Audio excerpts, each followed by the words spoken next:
Chapter 6 Friday number 1 Jesse, Evan suddenly thought of his sister and looked up from the basketball he'd been dribbling by himself. It was the Friday, the last day of the first week of summer school. He'd never wished for a weekend so badly in all his life. If he could just stay out of Reed's way, if he could just make it to the end of the day, he'd have 2 whole days away from him. And then it would start again. 7 more weeks. It felt like summer was going to last forever. Evan looked across the middle school field to where the wetlands and stream divided the school from hillside. It was a long way, but he could see Jessie sitting at a picnic table. He could tell it was her because of her lemon yellow t-shirt. It was one of her favorites. She was sitting next to someone. Who was it? Evan shaded his eyes from the afternoon sun and looked again. Was it David Kokorian? No. David Kay had been in Evan and Jesse's class last year, and he was a strange kid. People said he had all kinds of weird collections, human brains in jars, and latch teeth. Evan didn't believe those rumors, but David Kay was definitely an oddball. And then a thought entered Evan's head and bounced around like the basketball in his hands, kind of like me. For the first time in his life, Evan felt like the one who didn't belong. It was strange, he thought, that you could be exactly the same person in two different places. In one place, you were the king, but in the other place, you were the one who didn't fit in, the one who was left out. He started bouncing the ball again away from the other kids. He had brought his own ball from home, but nobody else wanted to play. Basketball, it turned out, was not Reed's game. Evan glanced around the blacktop and fields. Stevie was sitting at one of the picnic tables, hunched over and secretive. Reed and his gang were hanging off the top bars of the soccer net, which was against the rules. At least it was in elementary school. Evan didn't really know the rules of middle school. Another way he didn't fit in. Evan dribbled his ball to the edge of the blacktop and then walked across the field toward the stream. When he reached it, he called out, "Hey, Jesse!" The stream was 4 feet across and only 6 inches deep. But the water was murky, and it was common knowledge among the kids that there were water snakes under the surface. The stream was a boundary no one would cross. Jessie! Jessie looked up and immediately trotted over. She stood on the side of the stream and Evan stood on his. 4 feet has never felt so far. What? Asked Jessie. Evan glanced over his shoulder. He didn't want any of the older kids seeing him talking to his little sister. What are you doing? He asked. Planning the next model, said Jessie. A cable-stayed bridge, very complicated. She frowned. So what do you want? She glanced over her shoulder too. And suddenly Evan felt like she wanted to get back to what she'd been doing with David Kay. Evan didn't know what to say. Why had he crossed the field to see her? You look strange, said Jessie. Why aren't you playing with your friends? She pointed at the crowd of boys hanging on the soccer nets. They are not supposed to do that at recess. It's not called recess here, snapped Evan. Jesse looked surprised. Evan didn't usually snap like that. He was usually the one in the good mood. I'm sorry, said Evan, nudging a small rock into the water with his foot. Everything is really weird on this side. It's too bad you can't come over to this side, said Jesse. We are having fun building bridges. In fact, DBK says I've taken over the class. Jesse looked pretty pleased about this. and Evan knew that his little sister was happiest when she was in charge, or at least thought she was. So it is David Kay you are sitting with? Asked Evan, looking at the long figure at the table, waiting for Jessie to return. Wait, listen, Jessie said suddenly. She froze still, and Evan did the same, both scanning the tall grasses around them. There, whispered Jessie. She pointed. When Evan looked, he could see a goose sitting on a nest about 30 feet away from them. She was looking straight at them, but she didn't seem alarmed. Wow, said Evan, right here in the middle of this. By this he meant summer school, which he thought was way too miserable a place for something as amazing as new life coming into the world. How was it possible that baby geese could peck their way through a smooth, hard shell and learn to swim in this little stream? But only a few hundred yards away, Reed had stuck Stevie's feet in the boys' bathroom toilet. The world was a strange place, and it sure seemed like it was going to get even stranger over the next 7 weeks. That's why we are not supposed to be here, said Jessie, who liked to follow rules. There are 5 pairs of nesting geese, and we are supposed to leave them alone. Besides, I don't like geese. I know, said Evan. They poop. But Evan liked looking at the goose sitting quietly on a mound of dried grass and leaves nestled securely in the wetlands. She seemed to know exactly what she was doing, and Evan felt a sense of comfort and envy in that. So what's going on with the mean girls? Asked Evan. Jessie had told Evan about Becky on Monday as soon as he got home from summer school. He had told her to stay as far away from Becky as possible.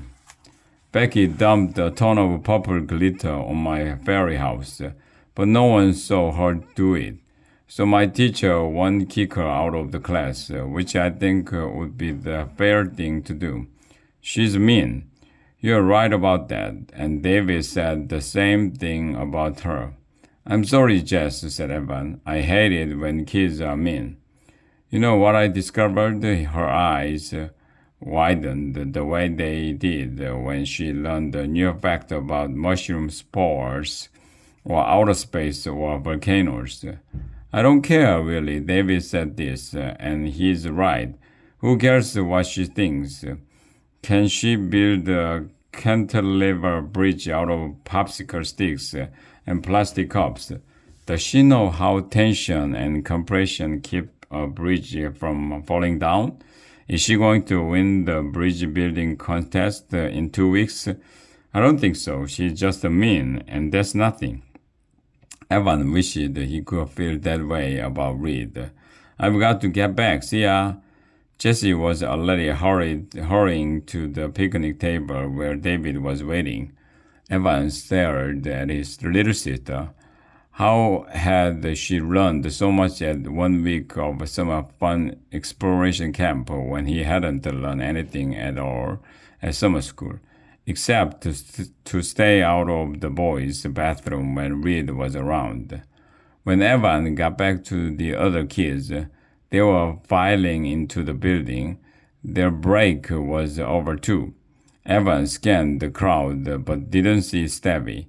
He asked a girl whose name he didn't know if she knew where he was. The girl answered in a whisper.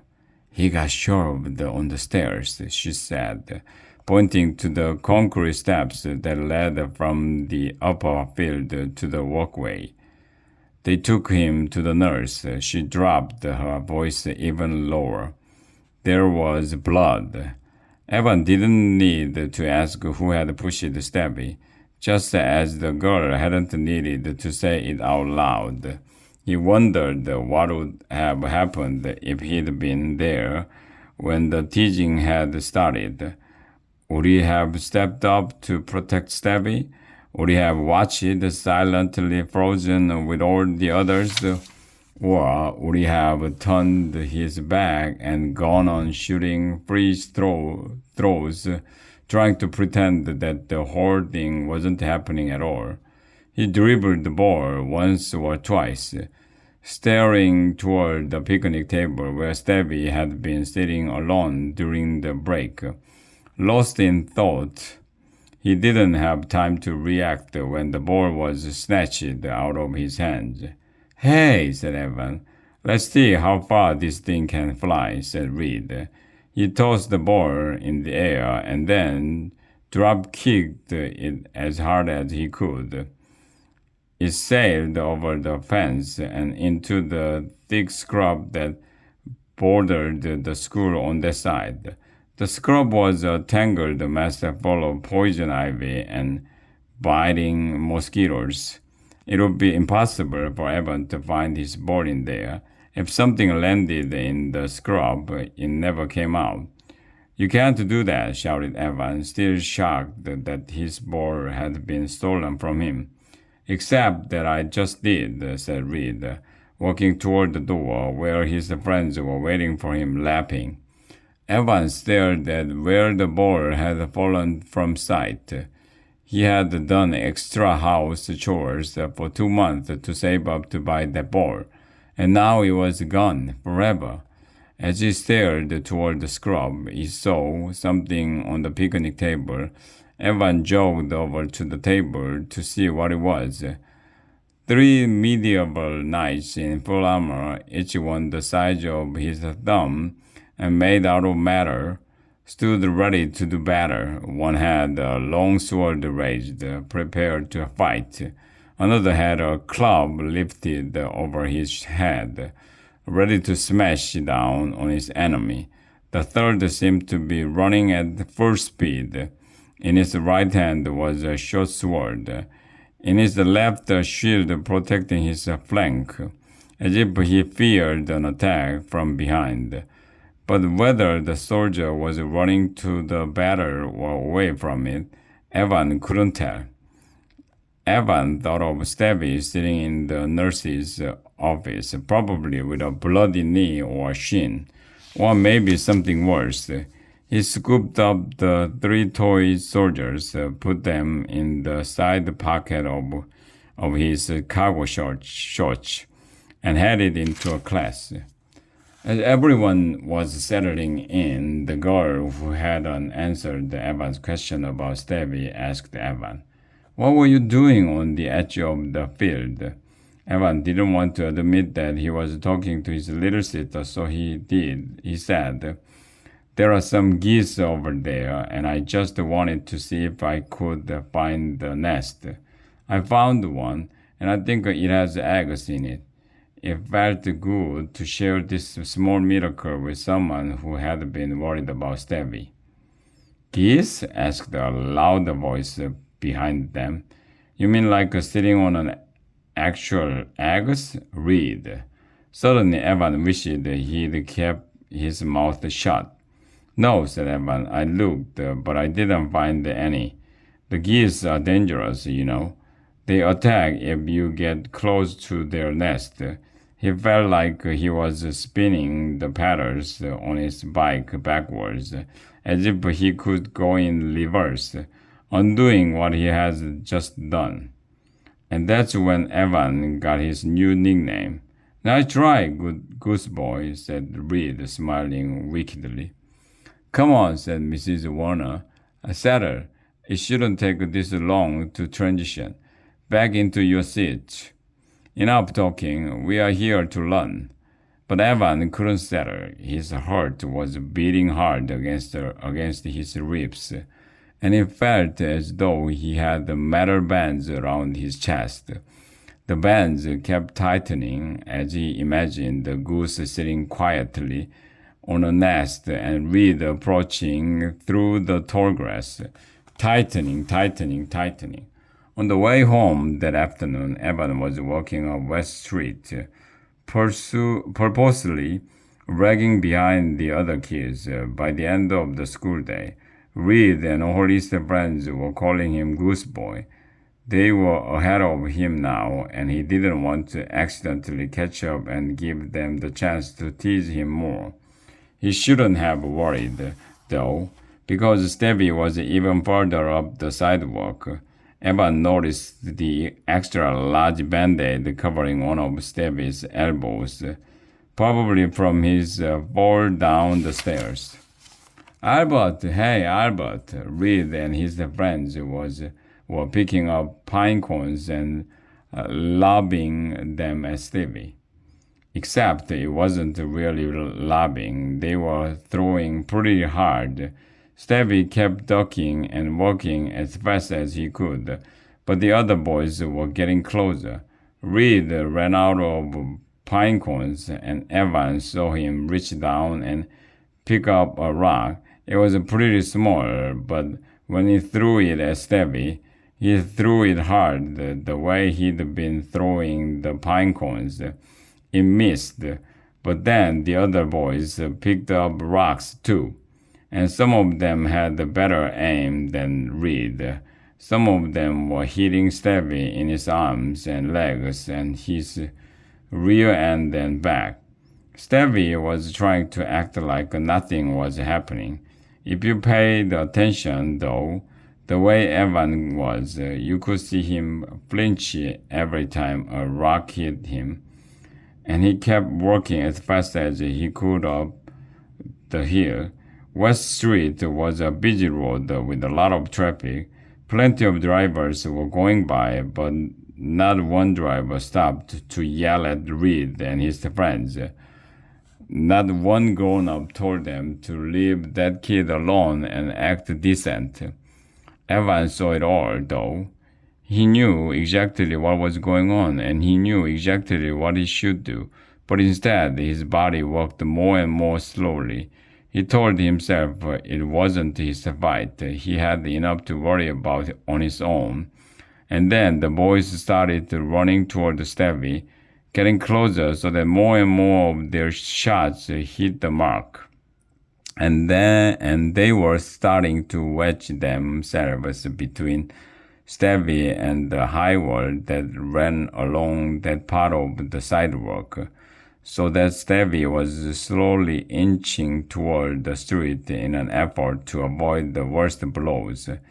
He was getting closer and closer to the busy road, and the boys were hurting him there, laughing and shouting so that anyone driving by might think it was just a game that boys play.